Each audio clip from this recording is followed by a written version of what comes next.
ഇനി വിവാഹം നടക്കുകയാണെങ്കിലോ അവിടെ അള്ളാഹ്ക്ക് വെറുപ്പുള്ളതേ ചെയ്യൂ. വിവാഹം പെണ്ണുകാണൽ ചടങ്ങ് തൊട്ട് അവിടുന്ന് അങ്ങോട്ട് എല്ലാ തോന്നിവാസങ്ങളും. നിങ്ങളുടെ കാസർഗോഡ് ജില്ലയാണ് ഇതിൻ്റെയൊക്കെ ഉദ്ഘാടകന്മാരെന്നാണ് എല്ലാ നാട്ടുകാരും നിങ്ങളെക്കുറിച്ച് പറയുന്നത്. ശരിയാണോ എന്ന് നിങ്ങളാണ് ആലോചിക്കേണ്ടത്. എല്ലാ തോന്നിവാസങ്ങൾക്കും തുടക്കം കുറിക്കുന്നത് കാസർകോട്ടെ കല്യാണക്കാരാണെന്നാണ്. എന്തൊക്കെയാണ് ഇവിടെ നടന്നുകൊണ്ടിരിക്കുന്നത്? ഫാനിൽ മുളക് പൊടി വെതറിയിട്ട് പോയി സ്വിച്ചിട്ടു. പുതിയാപ്പളയുടെ ഒപ്പം വന്ന ചെക്കന്മാര് പെൺവീട്ടിൽ വന്ന് ഫാനിൽ മുളക് പൊടി വിതറിയിട്ട് ഫാനിന്റെ സ്വിച്ചങ്ങ് ഓണാക്കിയപ്പോ എല്ലാവരുടെ കണ്ണിലും മുളക് പൊടി. പൊതിരെ തല്ല് കിട്ടിയ വാർത്തയും അതിൻ്റെ ചിത്രങ്ങളും വീഡിയോകളുമൊക്കെ വാട്സപ്പിൽ ഇങ്ങനെ പ്രചരിപ്പിക്കുകയാണ്.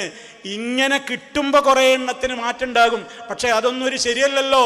അതൊക്കെ ഇപ്പം എത്ര സ്ഥലത്ത് നടക്കും? അതൊക്കെ നടക്കുമോ? അതേപോലെ തന്നെ ഭർത്താവിൻ്റെ വീട്ടുകാർ വലിയ പടക്കം പൊട്ടിക്കുക, ഭാര്യയുടെ ആൾക്കാരും പടക്കം പൊട്ടിക്കുക, ഭയങ്കര ഗുണ്ടുകൾ പൊട്ടിക്കുക.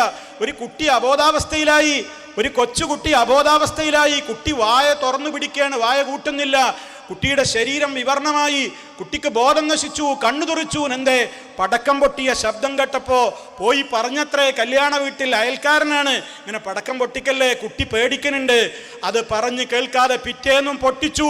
കുട്ടി ഹോസ്പിറ്റലിലായി എന്ന വാർത്ത നിങ്ങൾ കേട്ടില്ലേ? എന്താ പ്രിയപ്പെട്ട സഹോദരങ്ങളെ, ഇങ്ങനെ ആടിപ്പാടി തിമിർക്കാനുള്ളതാണോ കല്യാണവേദികൾ?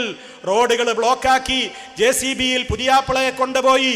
എത്രത്തോളം കക്കൂസിന്റെ മോഡലിൽ വരെ ഐസ്ക്രീം തീറ്റിച്ച ആ രൂപത്തിലുള്ള പ്രവർത്തനങ്ങൾ, പടക്കം പൊട്ടിക്കലുകൾ, ശരീര പ്രദർശനങ്ങൾ, കുതിരപ്പുറത്തുള്ള വരവ്, ഒട്ടകപ്പുറത്തുള്ള വരവ്, റോഡ് ബ്ലോക്കാക്കൽ, അന്യന്റെ മുതൽ നശിപ്പിക്കൽ, അടിപിടികൾ, കോപ്രായങ്ങൾ.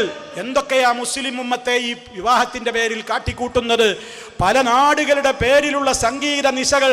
കല്യാണത്തിന്റെ തലേന്ന് അറേബ്യൻ നൈറ്റ്, അന്നെല്ലാവരും അറബി വേഷം, എല്ലാവരും അറബി മ്യൂസിക്, പിറ്റേന്ന് പഞ്ചാബി നൈറ്റ്, പിറ്റേന്ന് പാകിസ്ഥാനി നൈറ്റ്, പിറ്റേന്ന് ഉറുദു നൈറ്റ്, ഇങ്ങനെ ഒരുപാട് സംഗീത രാവുകൾ.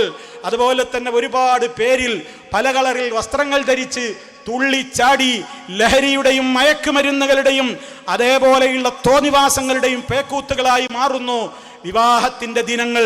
ചോദിച്ചാ പറയും അതൊക്കെ കുട്ടികളാണ്, അതൊക്കെ കുട്ടികൾ ചെയ്യേണ്. ആ കുട്ടികളുടെ തന്തയാരടോ? ആ കുട്ടികളുടെ ബാപ്പയാര്?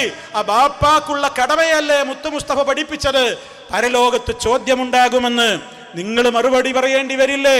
എന്നിട്ട് മക്കളാന്ന് പറഞ്ഞിട്ട് കൈകെട്ടി ഇങ്ങനെ നോക്കി നിന്നാൽ രക്ഷപ്പെടുമെന്ന് ഉമ്മ നിങ്ങൾ വിചാരിക്കുന്നുണ്ടോ? കണക്ക് കൂട്ടുന്നുണ്ടോ? ഖബറിലേക്ക് പോകുമ്പോ ഈ തുള്ളിച്ചാടിയ മോളോ മോനോ നിങ്ങളുടെ കൂടെ ഖബറിൽ കിടക്കാൻ വരുമോ?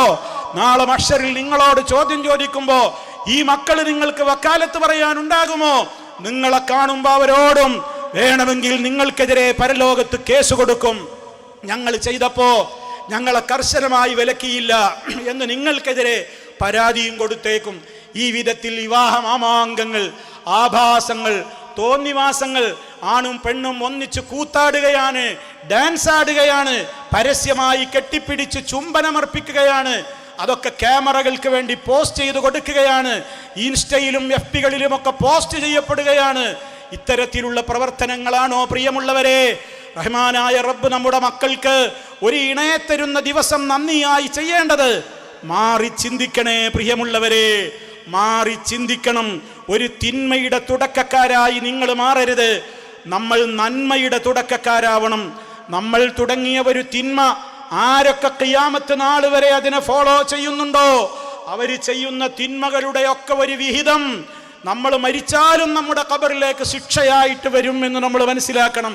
അതുകൊണ്ട് ഒരാളും ഒരു തിന്മയുടെയും ഉദ്ഘാടകനാവരുത്, ഒരു തിന്മയുടെയും തുടക്കക്കാരായി മാറരുത്. മറിച്ച് നമ്മളെല്ലാവരും നന്മയുടെ തുടക്കക്കാരാകുവാനാണ് ശ്രമിക്കേണ്ടത്.